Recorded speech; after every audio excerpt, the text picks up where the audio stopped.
Hi students, welcome to competitive brother YouTube channel. Friends, మీరు కానీ first time ఈ వీడియోని చూసినట్లయితే వీడియోని లైక్ చేయండి, కామెంట్ చేయండి, షేర్ చేయండి. అట్ ది సేమ్ టైం మనం కాంపిటేటివ్ బ్రదర్ యూట్యూబ్ ఛానల్ని ఖచ్చితంగా సబ్స్క్రైబ్ చేయండి స్టూడెంట్స్. ఇప్పుడు నేను ఏదైతే ఈ కరెంట్ అఫైర్ రిలేటెడ్ ఇష్యూస్ చెప్తున్నానో ఆ కరెంట్ అఫైర్ రిలేటెడ్ ఇష్యూస్ దానికి సంబంధించినటువంటి ఈ డిజిటల్ బోర్డ్ స్లైడ్స్ ఏవైతే ఉన్నాయో ఆ స్లైడ్స్ మళ్ళీ నేను మీకు నా టెలిగ్రామ్ ఛానల్లో అండ్ వాట్సాప్ ఛానల్లో మీకు షేర్ చేస్తాను. సో ఖచ్చితంగా కూడా మీరు ఆ టెలిగ్రామ్ అండ్ వాట్సాప్ గ్రూప్స్లో జాయిన్ అవ్వండి స్టూడెంట్స్, ఓకేనా? సో ఈరోజు మనం జూలై 17th ఉన్నటువంటి కరెంట్ అఫైర్స్ మనం డిస్కస్ చేద్దాం. యాక్చువల్గా జూలై 10th నుంచి నేను కరెంట్ అఫైర్స్ ఏం అప్లోడ్ చేయలేదు, నాకు కొంచెం వేరే ఇష్యూస్ ఉన్న వల్ల నేను అప్లోడ్ చేయలేకపోయాను. సో ఆ వీడియోస్ కూడా మీకు నేను అప్లోడ్ అనేది చేస్తాను స్టూడెంట్స్, ఓకేనా? సో ఇంకా ఈరోజు మన ఫస్ట్ కరెంట్ అఫైర్ కానీ మనం చూసుకున్నట్లయితే మనందరికీ తెలిసిందే ఫ్రెండ్స్, మనం ఏంటంటే శుభాంశు శుక్లా ఎవరైతే ఉన్నారో ఇక్కడ మనకి పిక్ లో కనపడుతున్న శుభాంశు శుక్లా అనేది మనకి యాక్సియం 4 మిషన్ లో భాగంగా మనకి ఇస్రో, మనకి దేశానికి చెందినటువంటి ISRO, next NASA, next space X,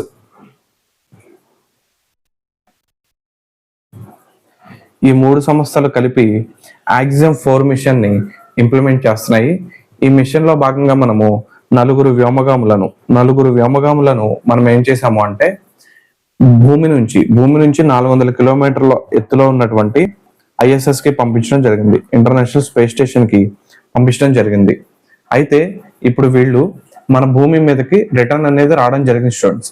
వీళ్ళు మనకి భూమి మీదకి జూలై 16వ తారీఖున భూమి మీదకి రావడం జరిగింది. సో దానికి సంబంధించిన విశేషాలు మనం చర్చించుకుందాం, ఓకేనా? సారీ స్టూడెంట్స్, అది జూలై 15th స్టూడెంట్స్, 14th కాదు, జూలై 15th అని చెప్పి మీరు గుర్తుపెట్టుకోవాలి. యాక్చువల్గా మనము యాక్సియం మిషన్ ని మనము జూన్ 25th మనము 2025వ తారీఖున మనం లాంచ్ చేయడం అనేది జరిగింది. సో వీళ్ళు స్పేస్ లో గడిపి మనకి జూలై 15వ తారీఖున మన భూమి మీదకి రావడం జరిగింది. మనకి ఇందులో ముఖ్యంగా మనకి 4 వ్యోమగాములు కనిపిస్తారు. ఆ 4 వ్యోమగాముల పేర్లు కానీ మనం తెలుసుకున్నట్లయితే ఫస్ట్ పర్సన్ మనకి ఎవరంటే మన ఇండియాకి చెందినటువంటి శుభాంశు శుక్లా. ఇతను మన ఇండియాకి చెందినటువంటి పర్సన్, యూపీ పర్సన్ అని చెప్పి మీరు గుర్తుపెట్టుకోండి, ఓకేనా? నెక్స్ట్ మనకి సెకండ్ పర్సన్ ఇక్కడ ఒక లేడీ కనిపిస్తున్నారు, ఆమె పేరేంటంటే పెగ్గీ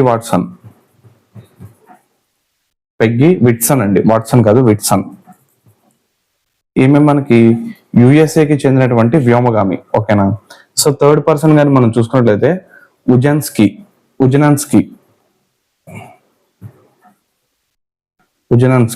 యాక్చువల్గా ఇతనికి ముందు కూడా ఇంకో పేరు ఉంటుంది, జస్ట్ మీరు ఉజనన్స్కీ అని చెప్పి గుర్తుపెట్టుకోండి.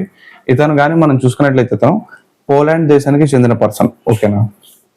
సో లాస్ట్ పర్సన్ గాని మనం చూసుకున్నట్లయితే అతని పేరేంటిదంటే టిబోర్ కాపు అనే పర్సన్. ఈయన యాక్చువల్గా మనకి హంగేరీ దేశానికి చెందిన పర్సన్, ఓకేనా? సో ఈ 4 కూడాను మన ఇంటర్నేషనల్ స్పేస్ స్టేషన్ లోకి వెళ్ళి ఆల్మోస్ట్ 60 రకాల పరిశోధనలు అనేవి చేయడం జరిగింది స్టూడెంట్స్, ఓకేనా? ఈ 60 రకాల పరిశోధనలను మన ఇండియాకి చెందినటువంటి 7 పరిశోధనలు అనేవి మనకి జరిగే స్టూడెంట్స్, ఓకేనా? ఇది మీరు గుర్తుపెట్టుకోవాలి. ఇంకోటి ఏంటంటే దీన్ని మనము కెనడీ స్పేస్ స్టేషన్ మనకి యుఎస్ లో ఉంటుంది.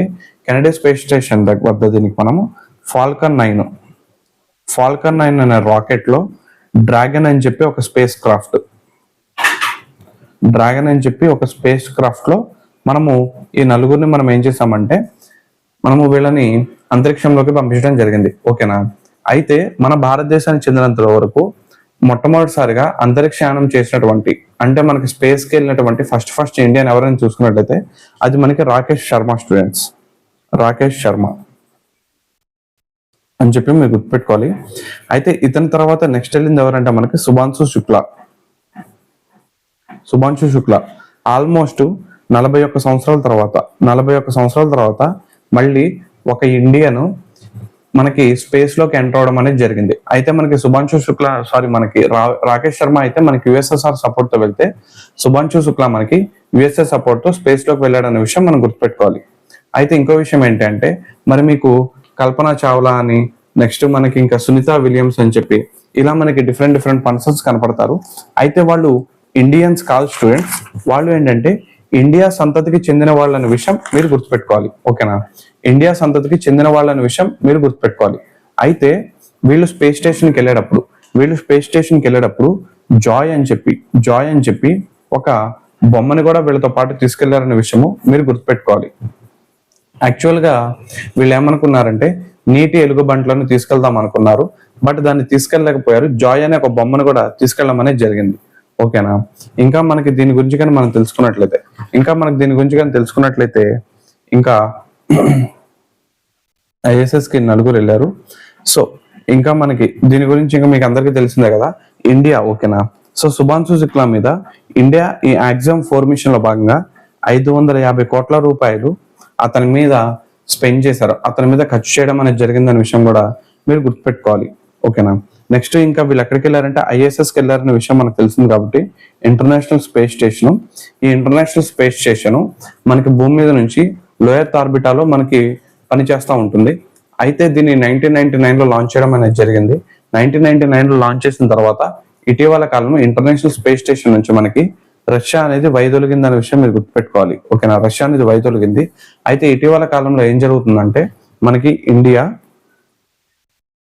యుఏఈ అండ్ చైనా ఈ 3 దేశాలు కూడా తమ యొక్క ఓన్ ఇంటర్నేషనల్ స్పేస్ స్టేషన్ ని మనకి ఎవరికి వాళ్ళు ఓన్ స్పేస్ స్టేషన్లని మనకి అంతరిక్షంలో వీళ్ళు ఏర్పాటు చేసుకోవాలని చెప్పి అనుకుంటున్నారు.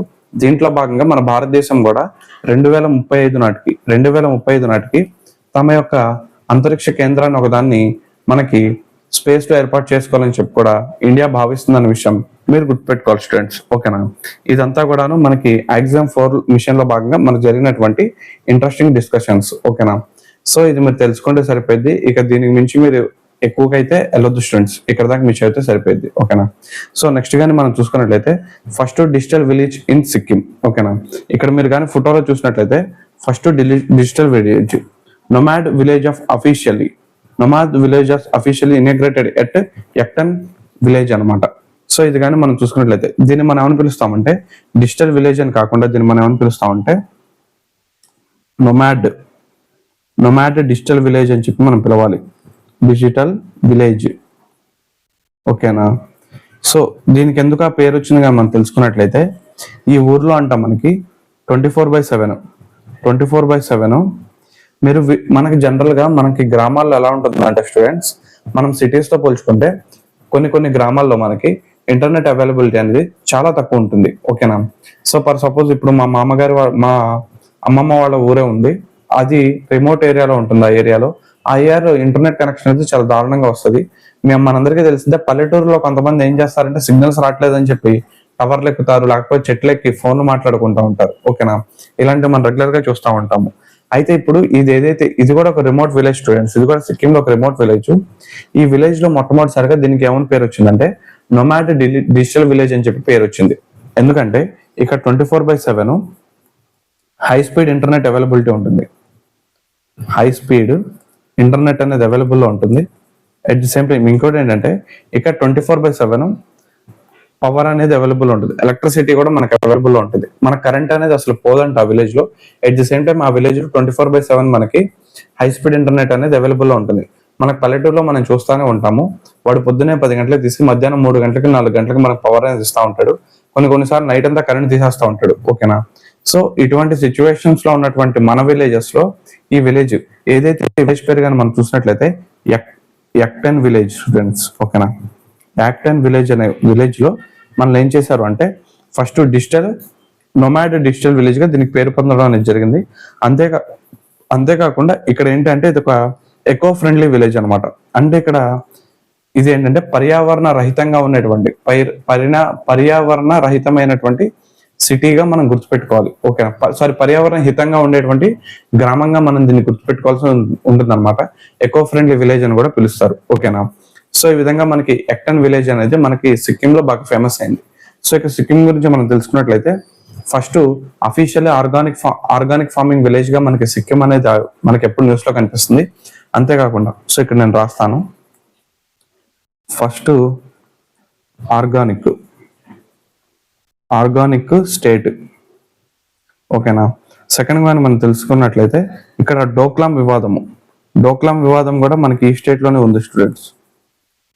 డోక్లాం వివాదము ఇది స్ట్రాటజిక్ పాయింట్ అన్నమాట, వ్యూహాత్మకమైన పాయింట్ ఇది అటు భూటాన్ కిను, ఇటు ఇండియాకిను, అటు చైనాకిను మధ్యలో బోర్డర్ గా ఉంటుంది. ఈ సిక్కిం అనేది మనకి సిక్కిం పక్కన డోక్లాం వివాదం ఉంటుంది స్టూడెంట్స్. యాక్చువల్గా ఈ డోక్లాం అనేది మనకి భూటాన్ కిను నెక్స్ట్ అటు ఇండియాకి మధ్య అది కనెక్షన్ పాయింట్ గా మనకు పనిచేస్తుంది అనమాట. సో ఈ డోక్లాం విలేజ్ అనేది మోస్ట్ ఇంపార్టెంట్. డోక్లాం వివాదం అని చెప్పి ఒకటి మనం గుర్తుపెట్టుకోవాలి. నెక్స్ట్ ఏంటి అంటే మనకి first digital village, first digital literacy village. Digital literacy అంటే ఏంటి అంటే ఆ గ్రామంలో ఉన్నటువంటి వాళ్ళందరూ కూడా ఏంటంటే కంప్యూటర్ ఆపరేట్ చేయగలరు. ఎట్ ది సేమ్ టైం వాళ్ళు ఫోన్ పే, గూగుల్ పే లాంటివి కూడా వాళ్ళు యూజ్ చేయగలరు. అలాంటి విలేజ్ ని మనం ఏమంటామంటే డిజిటల్ విలేజ్ అని చెప్పి పిలుస్తాము. అది ఏం విలేజ్ అని కానీ మనం చూసుకున్నట్లయితే ఆ విలేజ్ పేరు పొల్లంపారా విలేజ్. ఇది మనకి ఎక్కడ ఉంటుందంటే కేరళలో ఉంది స్టూడెంట్స్. ఓకేనా. నెక్స్ట్ ఫస్ట్ క్వాంటమ్ విలేజ్ కానీ మనం చూసుకున్నట్లయితే ఫస్ట్ క్వాంటమ్ గ్రామం ఏంటంటే మనం చూసినట్లయితే అది అమరావతిలో ఏర్పాటు చేస్తున్నారనే విషయం మీరు గుర్తుపెట్టుకోవాలి. ఓకేనా. అంతేకాకుండా మనము అమరావతిలో మనకి TCS, L&T అండ్ ఇంకోటి IBM, HCL సంస్థ ఉంది. ఈ సంస్థల సహాయంతో మనం ఏం చేస్తున్నామంటే ఒక క్వాంటమ్ కంప్యూటర్స్ ని మనం ఏర్పాటు చేయబడుతున్నాం. క్వాంటమ్ టెక్నాలజీ కంప్యూటర్స్ ని మొత్తం 3 కంప్యూటర్స్ ని మనం అమరావతిలో ఏర్పాటు చేస్తాం. దాంట్లో ఫస్ట్ కంప్యూటర్ అనేది 2026 లో మనకి అవైలబుల్ లో రానుంది. దానివల్ల వాతావరణము, పర్యావరణము, నెక్స్ట్ అండర్ గ్రౌండ్ వాటర్ అంటే భూగర్భ జలాలు ఎలా ఉన్నాయి, నేల సారం ఎలా ఉంది, నెక్స్ట్ వాతావరణ పరిస్థితులు ఏ విధంగా చేంజ్ అవుతున్నాయి, ఎయిర్ క్వాలిటీ ఇండెక్స్ ఎలా ఉంది, అటువంటి ఒక 42 పారామీటర్స్ ని మనం ఈ క్వాంటమ్ విలేజ్ లో ఏర్పాటు చేసినటువంటి క్వాంటమ్ కంప్యూటర్స్ ద్వారా మనకు తెలుసుకోవడానికి వీలుంటుంది స్టూడెంట్స్. ఓకేనా. సో ఇది మీరు గుర్తుపెట్టుకోవాలి.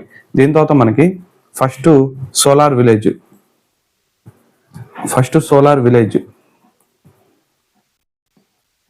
సోలార్ విలేజ్ ఎక్కడుందంటే మనకి ఇది మనకి మొథేరా గుజరాత్ లో మనకి ఫస్ట్ సోలార్ విలేజ్ ఉందనే విషయం మీరు గుర్తుపెట్టుకోవాలి. ఫస్ట్ సోలార్ సిటీ కానీ మనం చూసుకున్నట్లయితే అది మనకి మధ్యప్రదేశ్ లో ఉంటుంది చూడం. సాంచి అనేది ఫస్ట్ సోలార్ విలేజ్ గా మనం గుర్తుపెట్టుకోవాలి. ఓకేనా. సో ఇది మనకి నెక్స్ట్ ఫస్ట్ పేపర్లెస్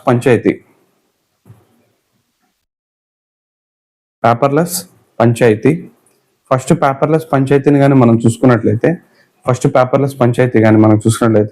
అది ఏంటంటే రుతువారతన్ విలేజ్.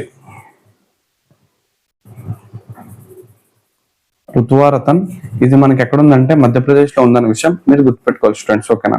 సో మీరు కరెంట్ అఫైరే కాకుండా స్టాటిక్ జీకే కూడా మీరు తెలుసుకుంటే మీకు చాలా యూస్ఫుల్ ఉంటుంది స్టూడెంట్స్. ఓకేనా. సో ఇంకా మనకి ఇమ్రాన్ ఖాన్ మాజీ భార్య యొక్క నూతన పార్టీ. ఓకేనా. సో ఇమ్రాన్ ఖాన్ మీ అందరికీ తెలిసిందే స్టూడెంట్స్. ఇమ్రాన్ ఖాన్ మనకి one of the greatest cricketer of all time. At the same time ఆయన ఒక బెస్ట్ బౌలర్. ఆయన మనకి పాకిస్తాన్ వరల్డ్ కప్ గెలిచినప్పుడు కూడాను ఆయన మోస్ట్ కీ రోల్ ప్లే చేయడం అనేది జరిగింది స్టూడెంట్స్. ఓకేనా. సో ఇలా మనకి పాకిస్తాను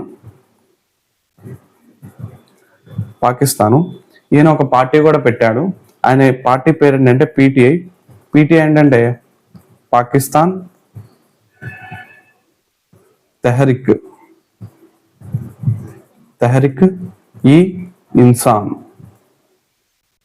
పాకిస్తాన్ తెహరిక్ ఈ ఇన్సాన్ అనే పొలిటికల్ పార్టీని ఈయన 1998 లో ఏర్పాటు చేయడం అనేది జరిగింది స్టూడెంట్స్. ఓకేనా. సో ఇమ్రాన్ ఖాన్ అనే అతను ఆల్రెడీ మనకి ఎక్స్ ప్రైమ్ మినిస్టర్ గా మనకి పాకిస్తాన్ కి వర్క్ చేయడం జరిగింది. అయితే ఆయన ఒక భార్యలో ఒకనొక భార్య, ఎన్నో భార్య అని చెప్పి నన్ను అడగద్దు స్టూడెంట్స్, నాకు కూడా తెలియదు. ఆమె పేరు ఏంటంటే రెహమ్ ఖాన్ అని చెప్పి మీరు గుర్తుపెట్టుకున్న పేరు ఏంటంటే రెహమ్ ఖాన్. ఈమె రీసెంట్ గా ఒక పొలిటికల్ పార్టీని ఎస్టాబ్లిష్ చేసింది. ఆ పొలిటికల్ పార్టీ ఏంటంటే పాకిస్తాన్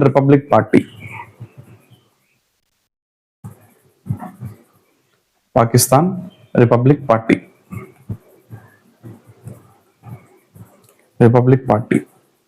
దీని యొక్క లోగో గాని చూసినట్లయితే ఇది ఎలా ఉందంటే ఇది యుఎస్ఏకి సంబంధించిన హోమ్ ల్యాండ్ సెక్యూరిటీ వాళ్ళ యొక్క లోగోని కలిగి ఉందని చెప్పి ఇటీవల దీని మీద విమర్శలు వచ్చినాయి. సో అది మనకి అవసరం లేదు, కానీ జస్ట్ మనకి ఏం గుర్తుపెట్టుకోవాలంటే ఇమ్రాన్ ఖాన్ మాజీ భార్య అయినటువంటి రెహమ్ ఖాన్ తను ఒక కొత్త పొలిటికల్ పార్టీని ఏర్పాటు చేసింది. ఆ పొలిటికల్ పార్టీ పేరు ఏంటంటే పాకిస్తాన్ రిపబ్లిక్ పార్టీ అని చెప్పి మనం గుర్తుపెట్టుకోవాలి. ప్రజాస్వామ్యాన్ని మళ్ళీ తిరిగి స్థాపిస్తా అని చెప్పి ఈమె ఒక శపథం కూడా చేసింది. ఓకేనా. సో పాకిస్తాన్ లో మనకి ప్రజాస్వామ్యం ఎలా ఉంటుందో మనందరికీ తెలిసిందే కాబట్టి మనం దాని గురించి మాట్లాడుకోవాల్సిన అవసరం లేదు. జస్ట్ ఆ పొలిటికల్ పార్టీ పేరెంట్ అని చెప్పి గుర్తుపెట్టుకుంటే మనకు సరిపోతుంది. ఓకేనా. సో మరి మనము నెక్స్ట్ కరెంట్ అఫైర్ లోకి వెళ్తే స్టూడెంట్స్, ఇది నేను మీకు ఒక అనౌన్స్మెంట్ ఇస్తున్నాను. అది ఏంటంటే యాక్చువల్ గా టెలిగ్రామ్ లో నా యొక్క ఏదైతే నా యూజర్ నేమ్ ఉందో, నా యూజర్ నేమ్ ఏమని ఉంటుందంటే క్లాస్ అని ఉంటుంది స్టూడెంట్స్. సో ఈ క్లాస్ అನ್ನು యాక్చువల్ గా నేను polity, current affairs and AP history, AP economy ఈ సబ్జెక్ట్స్ నేను డీల్ చేస్తాను. నేను ప్రజెంట్ బయట కొన్ని ఇన్స్టిట్యూట్స్ లో నేను ఆఫ్లైన్ ఇన్స్టిట్యూట్స్ అవేవి కూడా ఆన్లైన్ అవైలబుల్ లేవు. ఆ ఇన్స్టిట్యూట్స్ లో నేను పాలిటీ డీల్ చేస్తున్నాను. మీరు ఎవరెవరైతే ఏపీఎస్సి, టిఎస్పిఎస్సికి సంబంధించినటువంటి వాళ్ళలో group 1, group 2 SI group 1, group 2 కానీ group 3, group 4, group 1, group 2, group 3, group 4 next SI constables కానీ, లేకపోతే మనకి FBO, next ABO, next FRO, next మనకి అప్కమింగ్ వచ్చేటువంటి గ్రూప్ 1 కానీ, అట్ ది సేమ్ టైం మనకి ఎండోమెంట్ కి సంబంధించినటువంటి ఏమైతే ఎగ్జామ్స్ ఉన్నాయో, అయితే మనకి అప్కమింగ్ గ్రూప్ 2 నోటిఫికేషన్ కూడా మనకి తెలంగాణలో ఉందని చెప్తున్నారు. సో ఏపీలో అయితే ఎటువంటి ఇన్ఫర్మేషన్ అయితే లేదు. ఫాల్స్ ఇన్ఫర్మేషన్ ఇచ్చి నేను మిమ్మల్ని అయితే ఫూల్స్ చేయాలనుకోవట్లేదు స్టూడెంట్స్. ఫాల్స్ ఇన్ఫర్మేషన్ ఇచ్చే యూట్యూబ్ ఛానల్ సపరేట్గా ఉంటే వాటిని కానీ మీరు చెక్ చేసుకోవచ్చు. సో ఇప్పుడు నేను దీని గురించి ఏం చెప్తున్నానంటే, నేను actually polity and current affairs ఫ్యాకల్టీగా వర్క్ చేస్తున్నాను. ఓకేనా. సో నేను ఏం చేస్తాను అంటే, ఒక టెలిగ్రామ్ లోని స్టూడెంట్స్ మళ్ళీ మీరు దీనికోసం యాప్ డౌన్లోడ్ చేసుకోవాల్సిన అవసరం అయితే లేదు. టెలిగ్రామ్ లో నేను పాలిటీకి సంబంధించినటువంటి కోర్స్ ఒకదాన్ని నేను లాంచ్ చేశాను students. Indian polity paid class అని చెప్పి ఒక బ్యాచ్ అనేది ఒకటి ఉంది. ఆ బ్యాచ్ లో మీకు ఇన్ డెప్త్ పాలిటీ క్లాసెస్ అనేవి మీకు క్లాస్లోనే జరుగుతాయి. అవి ఎగ్జామ్ ఓరియంటేషన్ లో ఉంటాయి. మీకు డౌట్స్ క్లారిఫికేషన్ సెషన్ ఉంటుంది. అట్ ది సేమ్ టైం మనకేంటంటే టెలిగ్రామ్ లో మనము వీసీస్ కూడా వీక్లీ మనం వీసీస్ కూడా కండక్ట్ చేయాలని చెప్పి అనుకుంటున్నాను. సో ఒక ఎక్స్పర్ట్ గా, నేను పాలిటీ ఎక్స్పర్ట్ గా ఆల్రెడీ నేను కరెంట్ పాలిటీ సెషన్స్ కూడా నేను యూట్యూబ్ లో స్టార్ట్ చేయడం అనేది జరుగుతుంది. మీకు current polity, static polity, exam orientation లో మీకు అంతా కూడా కరెక్ట్ గా జరిగేలాగా మీకు ఈ క్లాస్ అనేవి మీకు రన్ అవుతాయి స్టూడెంట్స్. ఓకేనా. దీనికోసం నేను చాలా నామినల్ గా 599 రూపీస్ ఫీజు అనేది పెట్టడం జరిగింది. మీకు 1 year యాక్సెస్ ఉంటుంది. ఈ 1 year లో మీకు నేను యాక్చువల్గా 2025 జూలైలో నేను క్లాస్లను రికార్డ్ చేస్తున్నాను. ప్రజెంట్ అయితే నేను ఇది కాన్స్టిట్యూషన్ అసెంబ్లీ అండ్ ఆర్టికల్స్ మీద క్లాస్లను చేశాను. ఇంకా నెక్స్ట్ ఈ రోజు నేను దాంట్లో కాన్స్టిట్యూషనల్ అసెంబ్లీ కంప్లీట్ అయిపోయింది. ఇంకా మన నెక్స్ట్ ఏంటంటే ప్రియాంబుల్ క్లాస్లను అప్లోడ్ చేస్తాను. దానికి సంబంధించినటువంటి ఒక శాంపుల్ గ్రూప్ కూడా నేను క్రియేట్ చేశాను. మీకు ఎవరికైనా ఇంట్రెస్ట్ ఉంటే ఆ శాంపుల్ గ్రూప్ లో మీరు జాయిన్ అవ్వండి. జాయిన్ అయ్యి మీ క్లాసెస్ నచ్చితే నేను ఏదైతే ఇక్కడ మీకు phone pay, Google pay and అన్నిటికీ యూజ్ అయ్యేలాగా నేను నా పేమెంట్ QR కోడ్ కూడా నేను మీకు పెట్టడం అనేది జరిగింది. మీరు ఏ గ్రూప్ లో జాయిన్ అయినా సరే నాకు సంబంధించిన వరకు కాంపిటేటివ్ బ్రదర్ అని చెప్పి మనకి కరెంట్ అఫైర్స్ ఒక గ్రూప్ ఉంది. అట్ ది సేమ్ టైం మనకి పాలిటిక్ ఒక గ్రూప్ ఉంది. దానికి సంబంధించినటువంటి ఏవేవైతే గ్రూప్స్ ఉన్నాయో ఆ గ్రూప్స్ లో క్లాస్ అని చెప్పి నా అకౌంట్ ఉంటుందండి. ఓనర్ గా నేను ఉంటాను. దానికి మీరు డైరెక్ట్ గా మెసేజ్ చేయండి. మెసేజ్ చేసి మీరు నాకు పేమెంట్ చేసి దాంట్లో మీరు కానీ నాకు పేమెంట్ రిసిప్ట్ పంపిస్తే నేను మిమ్మల్ని తీసుకెళ్లి ఆ పెయిడ్ గ్రూప్ లో నేను మీకు జాయిన్ చేస్తాను. మనకి చాలా మంది ఇప్పటికి ఒక 10 members జాయిన్ అయ్యారు స్టూడెంట్స్. ఓకేనా. సో మీరందరికి కూడాను ఈ పాలిటీ అనేది చాలా బాగా యూజ్ అవుతుందని చెప్పి అనుకుంటున్నాను. So all the best students. మీరు కాబట్టి ఒకసారి మీకు జాయిన్ అవ్వాలని ఇంట్రెస్ట్ ఉంటే మీరు శాంపుల్ క్లాస్ ఒకసారి చూసి మీరు జాయిన్ అవ్వచ్చు స్టూడెంట్స్. ఓకేనా. సో ఇక మనం నెక్స్ట్ కరెంట్ అఫైర్ కానీ మనం చూసుకున్నట్లయితే ఉక్రెయిన్ నూతన ప్రధాని అనమాట. సో మనకి ఇక్కడ ఫోటోలో మనకి ఆల్రెడీ కనిపిస్తున్నారు. మనకి ఇప్పుడు భయంకరమైన డౌట్ వస్తుంది. అది ఏంటి అంటే, ఉక్రెయిన్ ప్రైమ్ మినిస్టర్ గా మనకి జెలెన్స్కీ ఉన్నారు కదా అని చెప్పి కొంతమందికి డౌట్ వస్తుంది. యాక్చువల్ గా ఉక్రెయిన్ కి జెలెన్స్కీ అనే ఆయన ప్రెసిడెంట్ గా వర్క్ చేస్తున్నారు. ఈ was not the prime minister to the Ukraine. ఓకేనా. సో ఇది మీరు గుర్తుపెట్టుకోవాలి. సో మనకి ఉక్రెయిన్ అనేది 2022 నుంచి మనకి రష్యాకి మరి ఉక్రెయిన్ కి మధ్య యుద్ధం అనేది జరుగుతూ ఉంది స్టూడెంట్స్. ఇది మీ అందరికీ తెలిసిందే. అయితే ఇప్పుడు ఉక్రెయిన్ కి ఎక్స్ ప్రైమ్ మినిస్టర్ గా మనకు ఒకప్పుడు డెన్నిస్ స్కిహాల్ అనే పర్సన్ ఉండేవాళ్ళు. ఓకేనా. డెన్నిస్ స్కిహాల్ అని చెప్పి పర్సన్ ఉండేవాళ్ళు. ఇప్పుడు తన ప్లేస్ లో కొత్తగా మనకి ఫోటోలో ఇక్కడ ఒక ఉమెన్ కనిపిస్తున్నారు కదా, ఆమె పేరు కానీ మనం చూసుకున్నట్లయితే యూలియా సైరో డెకో, యూలియా సైరై డెకో అనే కొత్త పర్సన్ మనకి ప్రైమ్ మినిస్టర్ గా రావడం జరిగింది స్టూడెంట్స్. ఓకేనా, ఇప్పుడు ఈమె మనకి ప్రైమ్ మినిస్టర్ గా రావడం జరిగింది. అయితే ఇటీవల కాలంలో ఉక్రెయిన్ లో ఉన్నటువంటి ఏవైతే అమూల్యమైనటువంటి ఖనిజాలు ఉన్నాయో ఈ ఖనిజాల మొత్తాన్ని యుఎస్ఏ ఏం చేస్తుందంటే వాళ్ళు డిక్ చేసుకొని తవ్వుకొని వెళ్ళిపోతున్నారు. దానికి సంబంధించినటువంటి సిగ్నేచర్ ని కూడా ఈ ప్రైమ్ మినిస్టర్ ఆ డీల్లో ఈమె ప్రైమ్ మినిస్టర్ గా ఈ డీల్ మొత్తం ఈమె పేరు మీదగానే జరుగుతుంది. యాక్చువల్గా ఈయన ప్రైమ్ మినిస్టర్ గా, ఈమె యాక్చువల్ గా ఫైనాన్స్ మినిస్టర్ గాను అట్ ది సేమ్ టైం మనకి వైస్ ప్రైమ్ మినిస్టర్ గా, డిప్యూటీ ప్రైమ్ మినిస్టర్ గా మనం వర్క్ చేస్తున్నారు. ఇప్పుడు ఏమైనా జెలెన్స్కీ ఏం చేశాడు అంటే డైరెక్ట్ గా ప్రైమ్ మినిస్టర్ పదవిని ఇవ్వడం అనేది జరిగింది స్టూడెంట్స్. ఓకేనా, ఇది మనం గుర్తుపెట్టుకోవాలి. సో ఇక్కడ మనకు ఆల్రెడీ జెలెన్స్కీ కూడా కనిపిస్తున్నాడు. ఈమె ఎవరంటే మనకి Yulia Svyrydenko. So Yulia Svyrydenko అనే పర్సన్ ఇప్పుడు మనకి యుక్రెయిన్ కి ప్రైమ్ మినిస్టర్ గా రావడం జరిగింది. అట్ ది సేమ్ టైం మనకి ఉక్రెయిన్ అంటే మనకు గుర్తు రావాల్సింది ఏంటంటే మనకి దాని యొక్క క్యాపిటల్ కీవ్ అనే పేరు మనకు గుర్తు రావాలి. సో ఏంటంటే క్యాపిటల్ అంటే కీవ్. యాక్చువల్ గా నేను కీవ్ అని చెప్పేవాడిని వన్స్ అపాన్ ఏ టైమ్, కీవ్ అని చెప్పి మీరు గుర్తుపెట్టుకోవాలి. అండ్ అక్కడ మిన్స్కీ ప్యాలెస్ అని చెప్పి ఒక ప్యాలెస్ ఉంటుంది స్టూడెంట్స్. అక్కడే మనకి నాటు పాటను కూడా మనకి షూట్ చేయడం అనేది జరిగిన విషయం కూడా మీరు గుర్తుపెట్టుకోవాలి. ఓకేనా, సో నెక్స్ట్ గానీ మనం చూసినట్లయితే తెలంగాణలో బీసీలకు 42% రిజర్వేషన్స్. ఓకేనా, సో ఎలక్షన్ మేనిఫెస్టోలో భాగంగా మనకి అక్కడ ఉన్నటువంటి ఏదైతే రేవంత్ రెడ్డి సర్కార్ అంటే మనకి ఐఎన్సీ, మనకి కాంగ్రెస్ గవర్నమెంట్ అనేది అక్కడ అధికారంలో ఉంది. వాళ్ళు ఎలక్షన్ లో ఇచ్చినటువంటి ఏదైతే మనకి ఎలక్షన్ మేనిఫెస్టోలో వాళ్ళు ఇచ్చినటువంటి ప్రామిస్ ని వాళ్ళు ఫుల్ఫిల్ చేసుకుంటూ మనకి యాక్చువల్ గా తెలంగాణలో 22% బీసీ రిజర్వేషన్స్ ఉన్న స్టూడెంట్స్ స్థానిక సంస్థల్లో. ఓకేనా, లోకల్ బాడీ ఎలక్షన్స్ లో మనకి అది కూడా పంచాయతీల్లోనే స్టూడెంట్స్. పంచాయతీల్లో ఈ లోకల్ బాడీ ఎలక్షన్స్ ఏదైతే ఉందో వాళ్ళకి మనము ఎలక్షన్ లో భాగంగా మనం ఏం చేసాము అంటే స్థానిక సంస్థల పంచాయతీల్లో మన రిజర్వేషన్స్ అనేవి కల్పించడం జరుగుతుంది. అది 22% ఉంది. అయితే మనకి తెలంగాణలో ఆల్మోస్ట్ 54% పాపులేషన్ ఎవరంటే బీసీకి చెందిన పాపులేషన్ ఉన్నారు. కాబట్టి దాన్ని బేస్ చేసుకొని రేవంత్ రెడ్డి ఏం చేశారంటే ఇప్పుడు వాళ్ళకి రిజర్వేషన్స్ అనేవి 42% పెంచాలని చెప్పి అసెంబ్లీ అనేది దానికి ఆమోదం పొందడం జరిగింది. అయితే ఇప్పుడు ఆ ఆమోదాన్ని ప్రెసిడెంట్ గా దాన్ని ఇప్పుడు ఎలా దాన్ని ఇంప్లిమెంట్ చేయాలనుకుంటున్నారంటే దానికి గవర్నర్ కి దానికి సంబంధించినటువంటి బిల్లును కూడా పంపించడం జరిగింది. అయితే ఇప్పుడు దీన్ని ఎలా తీసుకురావాలనుకుంటున్నారంటే ఆర్డినెన్స్ ద్వారా తీసుకురావాలని చెప్పి అనుకుంటున్నారు. ఎందుకు ఆర్డినెన్స్ ద్వారా తీసుకురావాలనుకుంటున్నారంటే యాక్చువల్ గా మనకి ఇక్కడ లోకల్ బాడీ ఎలక్షన్స్ అనేవి 2024 జనవరిలో జరగాల్సి ఉంది. అయితే ఇప్పుడు దాకా కూడాను వీళ్ళకి ఎలక్షన్ అనేది జరగలేదు. అయితే ఇటీవల కాలంలో మనకి తెలంగాణ హైకోర్టు ఏమని తీర్పు చెప్పిందంటే ఖచ్చితంగా మాకు సెప్టెంబర్ 30, 2025 కల్లా ఈ ఎలక్షన్స్ అనేవి పూర్తి చేయాలని చెప్పి మనకి తెలంగాణ హైకోర్టు అనేది తీర్పు ఇవ్వడం జరిగింది. సో ఇప్పుడు ఈ జడ్జిమెంట్ ని బేస్ చేసుకొని తెలంగాణ గవర్నమెంట్ ఏం చేస్తుంది అంటే ఈ బీసీలకు 42% రిజర్వేషన్స్ ఇవ్వాలని చెప్పి దాన్ని మనము ఏం చేస్తామంటే ఇంప్లిమెంట్ చేయడం అనేది జరుగుతుంది. సో ఈ విధంగా మనకి తెలంగాణలో ఏం జరుగుతుందంటే బీసీలకు ఉన్నటువంటి రిజర్వేషన్స్ ని 22 నుంచి 42కి పెంచడం అనేది జరిగింది. ఓకేనా, సో ఇంకా తెలంగాణకు సంబంధించినటువంటి కొన్ని ఇంపార్టెంట్ విషయాలు కానీ మనం తెలుసుకున్నట్లయితే తెలంగాణలో ఒకప్పుడు మనకి హరితహారం అని చెప్పి ఒక కాన్సెప్ట్ ఉండేది. ఈ హరితహారం కాన్సెప్ట్ విషయంలో ఇప్పుడు దాన్ని ఏం చేశారంటే వన మహోత్సవం అని చెప్పి ఒక దాన్ని తీసుకురావడం అనేది జరిగింది. ఇంకోటి అంటే తెలంగాణలో ఇటీవల కాలంలో మనకేం జరిగింది అంటే మనకి ఒక పర్సన్ ఉన్నారు, ఆమె పేరు సరిత. ఈమె ఫస్ట్ ఉమెన్ ఆర్టీసీ డ్రైవర్ గా ఈమె జాబ్ చేయడం అనేది జరుగుతుంది.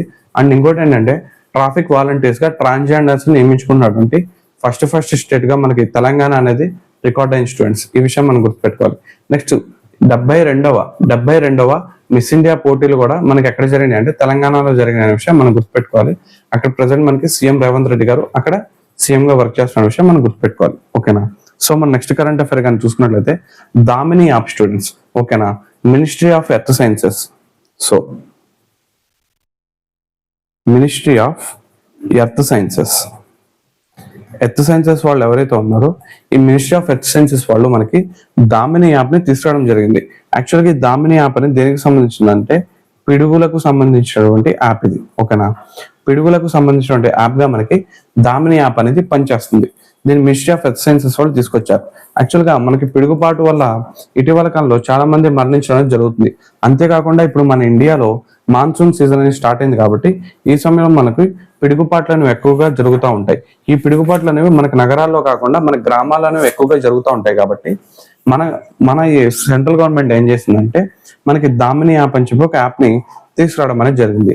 ఇది యాక్చువల్గా యావరేజ్గా ఇది 25 మినిట్స్ యాక్యురసీతో ఇది పనిచేయడం అనేది జరుగుతుంది. అంటే ఎక్కడైనా సరే పిడుగుపడే అవకాశం ఉంటే ఆ పిడుగుపడే ప్రాంతాన్ని బేస్ చేసుకొని ఇది 25 మినిట్స్ లోపల మీకు ఫోన్లో అలర్ట్ అనేది సెండ్ చేస్తూ ఉంటుంది. అయితే దీంట్లో కానీ మనం చూసుకున్నట్లయితే రెడ్,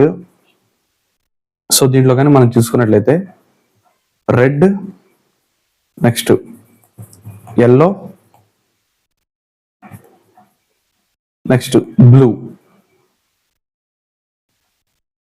అని చెప్పి మనకు మొత్తము 3 రకాల అలర్ట్ సిస్టమ్స్ అనేవి ఉంటాయి స్టూడెంట్స్. ఓకేనా? ఇన్ కేస్ ఒకవేళ కానీ రెడ్ కలర్ కానీ మీ ఫోన్లో కానీ డిస్ప్లే అయింది అనుకోండి, మీకు 7 మినిట్స్ లోపల మీరు ఉండే ప్రాంతంలో పిడుగు పడుతుందని చెప్పి ఇక్కడ ఇన్ఫర్మేషన్ ఇస్తుంది. అలా కాదు ఎల్లో కలర్ అలర్ట్ అనేది పడితే 14 మినిట్స్ అని చెప్పి, అదే బ్లూ కలర్ లో పడితే 21 మినిట్స్ అని చెప్పి మనకి టైం పీరియడ్ లో మనకి పిడుగుపడే అవకాశం ఉందని చెప్పి మనకి యాప్ ద్వారా తెలియడం అనేది జరుగుతుంది. ఓకేనా? సో దీన్ని ఎవరు తయారు చేశారంటే మినిస్ట్రీ ఆఫ్ ఎర్త్ సైన్సెస్ వాళ్ళు తయారు చేసిన విషయం మనం గుర్తుపెట్టుకోవాలి. ఈ మినిస్ట్రీ ఆఫ్ ఎర్త్ సైన్సెస్ గా ప్రజెంట్ మనకి మినిస్టర్గా ఎవరు పనిచేస్తున్నారంటే జితేంద్ర సింగ్ అనే పర్సన్ మనకి మినిస్ట్రీ ఆఫ్ ఎర్త్ సైన్సెస్ గా పనిచేయడం అనేది జరుగుతుంది. ఓకేనా? నెక్స్ట్ మనకి మినిస్ట్రీ ఆఫ్ ఎర్త్ సైన్సెస్ ని మనం 2006లో మనకి ఈ మంత్రిమండలిని ఈ పోర్ట్ఫోలియోని మనం ఏర్పాటు చేసుకోవడం అనేది జరిగింది. మనకి ఇటీవల కాలంలో మనకి కోఆపరేటివ్ అని చెప్పి ఒకటి వచ్చింది, కోఆపరేటివ్ మినిస్ట్రీ అని చెప్పి. దానికి మన అమిత్ షా గారు వర్క్ చేస్తున్నారు. అది 2021లో ఏర్పాటు చేయడం అనేది జరిగిందనే విషయం కూడా మీరు గుర్తుపెట్టుకోవాలి స్టూడెంట్స్. ఓకేనా? ఇది మనకి దామిని యాప్ గురించి. నెక్స్ట్ మనకి ఏంటంటే టెస్లా మోడల్ వై. సో మనందరికీ తెలిసిందే టెస్లా కార్స్ గురించి, ఎలాన్ మస్క్ కి సంబంధించిన కార్స్ అండి ఇవి. అయితే ఇప్పుడు ఈ టెస్లా తన యొక్క కారులో one of the successful model పేరు ఏంటంటే టెస్లా మోడల్ వై. ఇది యాక్చువల్ ఏంటంటే ఎలక్ట్రిక్ కారు. దీనికి సంబంధించినటువంటి ఈ కారు తనకు సంబంధించిన మొట్టమొదటి షోరూమ్ ని మనకి ముంబై మహారాష్ట్రలో ఏర్పాటు చేశారు. ఓకేనా? ముంబై మహారాష్ట్రలో ఏర్పాటు చేయడం అనేది జరిగింది స్టూడెంట్స్. ఓకేనా? అయితే టెస్లా మోడల్ వై అనేది మనకి దేనికి సంబంధించిందంట, మనకి టెస్లాకి సంబంధించినటువంటి ఒక ఎలక్ట్రిక్ కారు. దీని యొక్క కాస్ట్ ఒక 60 లక్షలు ఉంటుందని చెప్పి ప్రజెంట్ అయితే మనకి బిజినెస్ వర్గాల్లో టాక్ అనేది నడుస్తుంది. అయితే ఈ టెస్లా కార్స్ అనేవి ఏంటంటే ఆటో పైలట్ తో వర్క్ చేస్తూ ఉంటాయి. వీటికి ఎటువంటి డ్రైవర్ అనేది అవసరం లేదు. ఇవి డైరెక్ట్ గానే వర్క్ చేస్తూ ఉంటాయి. అట్ ది సేమ్ టైం ఇవి ఏంటంటే స్మార్ట్ కార్డ్ తో వర్క్ చేస్తూ ఉంటాయి. సో మీరు ఎవరైనా సరే ఫ్యూచర్ లో ఒక మంచి గవర్నమెంట్ జాబ్ తెచ్చుకొని ఈ కార్ కొనుక్కోవాలంటే ఈ కార్ కు సంబంధించిన స్పెసిఫికేషన్స్ కూడా నేను ఇక్కడ ఇమేజ్ లో డిస్ప్లే చేశాను. సో మీరు ఒకసారి ఆ స్పెసిఫికేషన్స్ కొనుక్కొని మీకు నచ్చితే ఫ్యూచర్ లో మీరు at the same time me wife మీరిద్దరు గవర్నమెంట్ జాబుల్లో ఉండేటట్టు ఉంటుంది అయితేనే ఈ కార్ అనేది తీసుకోవడం ఉంటుంది. దీనికి మెయింటెనెన్స్ అనేది ఏమున్నా స్టూడెంట్స్, ఎందుకంటే ఇది ఎలక్ట్రిక్ కార్ కాబట్టి. ఓకేనా? సో ఇది మీరు గుర్తుపెట్టుకోవాలి స్టూడెంట్స్. ఓకే. సో నెక్స్ట్ మనకి బెస్ట్ స్టూడెంట్ సిటీస్ 2026 మనందరికీ తెలిసిందే క్యూఎస్ అని చెప్పి ఒక సంస్థ ఉంటుంది. ఈ క్యూఎస్ అనేది కూడా ఎప్పుడు కూడా మనకి ఎడ్యుకేషన్ కి సంబంధించినటువంటి టాప్ యూనివర్సిటీస్, టాప్ కాలేజెస్ అని చెప్పి మనకి ఎప్పుడు కూడా రిపోర్ట్స్ అని ఇవ్వడం జరుగుతుంది. అయితే ఇప్పుడు ఇది 2026 రిపోర్ట్ అని చెప్పి ఒక రిపోర్ట్ ఇచ్చారు, క్యూఎస్ బెస్ట్ స్టూడెంట్ సిటీస్ 20 అని చెప్పి. దీన్ని కానీ మనం తెలుగులో చూసుకున్నట్లయితే ప్రపంచంలో ఉన్నటువంటి విద్యార్థులకు అనుకూలంగా ఉండే నగరాల జాబితా. ప్రపంచ విద్యార్థులకు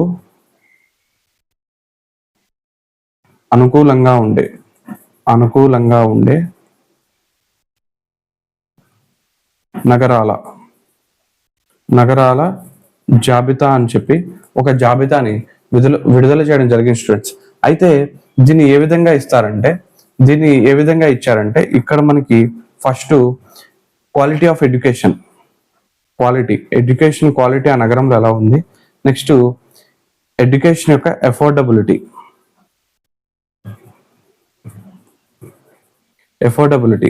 మనము అక్కడ ఆ చదువుకి మనం పే చేయగలమా, ఎట్ ది సేమ్ టైం మీరు చదువుకున్న చదువుకి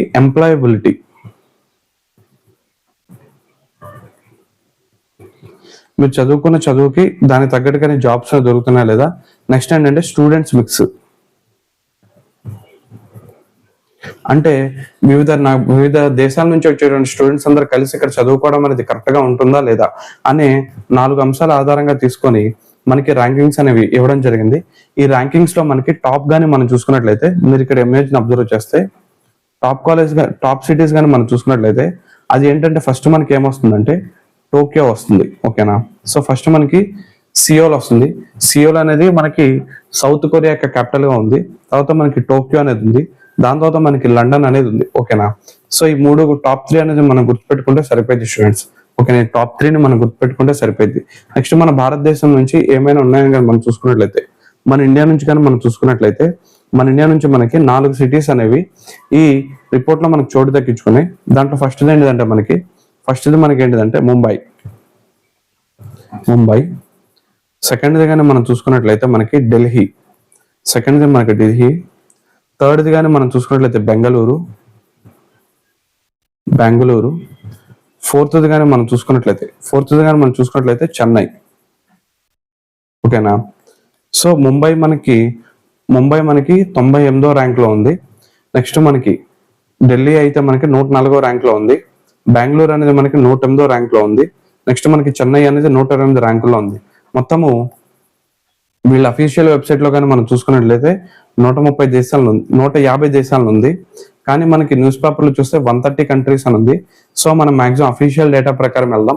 అంటే 150 నగరాల్లో సర్వే చేస్తే 150 నగరాల ర్యాంకింగ్స్ అనేవి మనకి ఈ విధంగా ఇవ్వడం అనేది జరిగింది. ఇది మనకి QS best student cities 2026 report ని మనం అబ్జర్వ్ చేసుకోవచ్చు స్టూడెంట్స్. ఓకేనా. సో ఇది మనకి ఈరోజు కరెంట్ అఫైర్ స్టూడెంట్స్. మీ అందరికీ కరెంట్ అఫైర్ నచ్చిందని చెప్పి అనుకుంటున్నాను. ఈ కరెంట్ అఫైర్ చేస్తున్నటువంటి దాని వెనక ఎంతో కృషి, ఎంతో టైం అనేది మనం తీసుకోవడం అనేది జరుగుతుంది. సో మీరు అబ్జర్వ్ చేస్తే మన కరెంట్ అఫైర్ ని మనము PDF వేసుకొని చదవడం కాకుండా మనము ఈచ్ అండ్ ఎవ్రీథింగ్ ని నేనే రాస్తున్నాను, మీకు ఎక్స్ప్లెనేషన్ అది చేస్తున్నాను. అట్ ది సేమ్ టైం దానికి రిలేటెడ్ గా ఉన్నటువంటి జీకేని కూడా నేను మీతో డిస్కస్ చేస్తున్నాను. కాబట్టి మీకు కానీ వీడియో నచ్చినట్లయితే వీడియోని లైక్ చేయండి, కామెంట్ చేయండి, షేర్ చేయండి.